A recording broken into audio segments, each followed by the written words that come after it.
Powered by the Montana Television Network. This is the 10 o'clock news on Q2, Montana's news leader.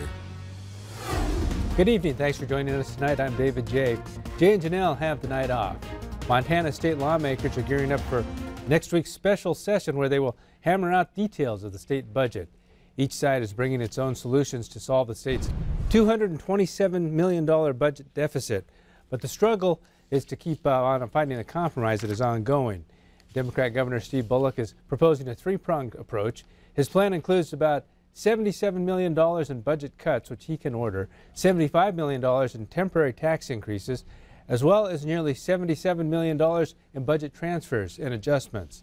Bullock proposes 3 tax increases, raising the state lodging tax and rental car tax to 10%, and a $30 million fee on the state work comp fund's investment portfolio. Transfers would include taking nearly $11 million from the state employees' health plan and eliminating an $11 million payment to public schools this year. Republican legislators have some additional ideas. They want to consider a deal to accept about $30 million from the owner of a private prison in Shelby in exchange for a contract extension, and a requirement that 2 nonprofit health insurers pay a state premium tax. Republicans say they have enough signatures to expand the special sessions agenda beyond what's being proposed by Governor Bullock, but that doesn't necessarily mean the two sides are that far apart on the state's budget. MTN's chief political reporter Mike Dennison brings us a preview of the special session. Governor Bullock has called lawmakers into special session because he doesn't want to fill the state's $227 million budget hole only with spending cuts. Democratic lawmakers and most Republicans who control majorities at the legislature mostly agree on that point. When you look at that list of what those cuts would look like, they are devastating and they are grim and they would have significant impacts on working families across the state. And frankly, it's just unacceptable to cut to that degree. So the governor says he'll cut about 1/3 of that amount and wants the legislature to approve some budget transfers and temporary tax increases to cover the remaining shortfall. Dan Villa, the governor's budget director, says he thinks lawmakers are on board with most of the cuts and transfers, but it's that final leg, the taxes, that aren't settled. Really, we're having a disagreement over $75 million in temporary revenue. To me, when you're 2/3 of the way down the path, you don't try to make it look as though you're further apart than you are. You work and you try to find that last third. Republican House Speaker Austin Knudsen says tax increases are the main sticking point and that he'd prefer none is approved. I don't think we should be raising any taxes. I think there are probably some in my caucus that feel a little differently about that, but right now, frankly, I don't think there are the votes to pass tax increases of any kind. A key element of this dispute is an offer from the owner of the private prison at Shelby. Core Civic says it will give the state about $30 million from an account of state money that the company controls, if the state agrees to extend Core Civic's contract to run the prison for up to 10 years. Republican lawmakers say they see no reason not to accept the deal and use that money to lower or erase the need for any tax increases.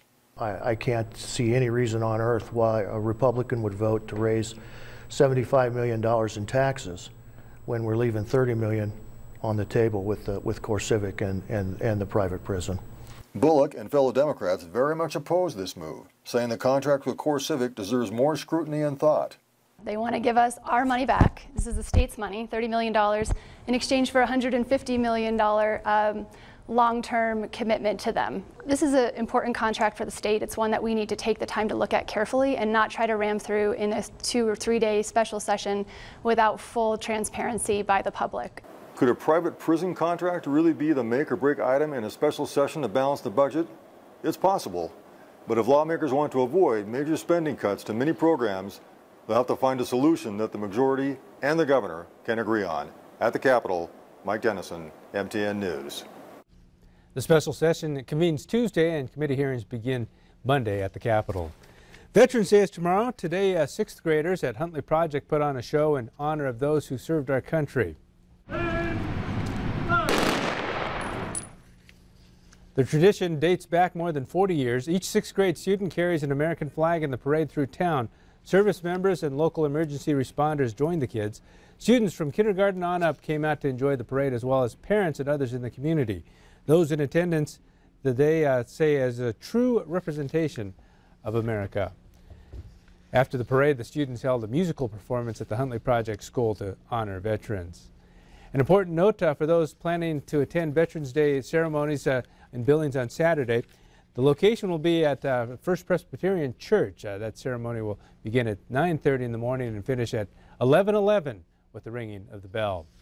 And turning to weather, Bob, many ceremonies tomorrow. How's it going to look for that forecast out there for those Veterans Day activities? Well, one thing, veterans, they're used to seeing all kinds of weather. They've had to work in some of the worst, some of the best. They're going to get a little bit of both. Let me show you what's happening out there. Here's our forecast for Veterans Day, and it's going to be interesting because we're going to start off with a new low pressure cell getting very close to Billings. That means tomorrow morning we could be looking at rain, freezing rain, and maybe even some snow, possibly maybe picking up maybe an inch of snow after that. But then the whole thing clears out of here, and we're looking at sunny skies returning in the afternoon, and we could possibly be getting back up to about 41 degrees on Saturday. Sunday is looking even better. By Monday, we're going to get very close to 50 degrees as we head into next week, and finally, we're going to kick this coldest Arctic air away, and we're looking at some warming trends moving in next week. We'll have more on that in a few more minutes. David?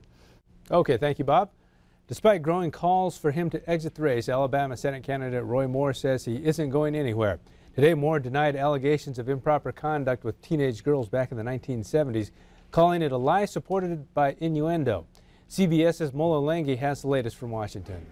Alabama Republican Roy Moore says he has no intention of dropping out of the Senate race. The former judge called into Sean Hannity's radio show Friday to give his side of the story. These allegations are completely false and misleading. The Washington Post reported Moore pursued 4 teenagers in the late 1970s when he was in his 30s. One says she was just 14 when she had sexual contact with Moore. On Friday, the Christian conservative vehemently denied that. He acknowledged he knew 2 of the women, but said he never did anything illegal or inappropriate. I believe they're politically motivated.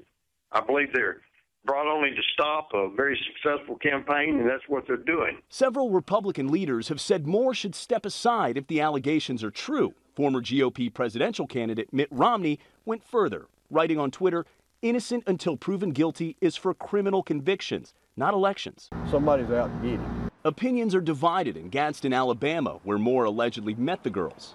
I don't understand why it takes so long for somebody to bring it up. It's very disgusting that a grown man would take advantage of a child.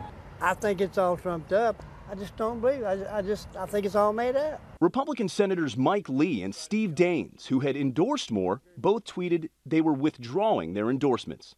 Mola Lengi, CBS News, Washington.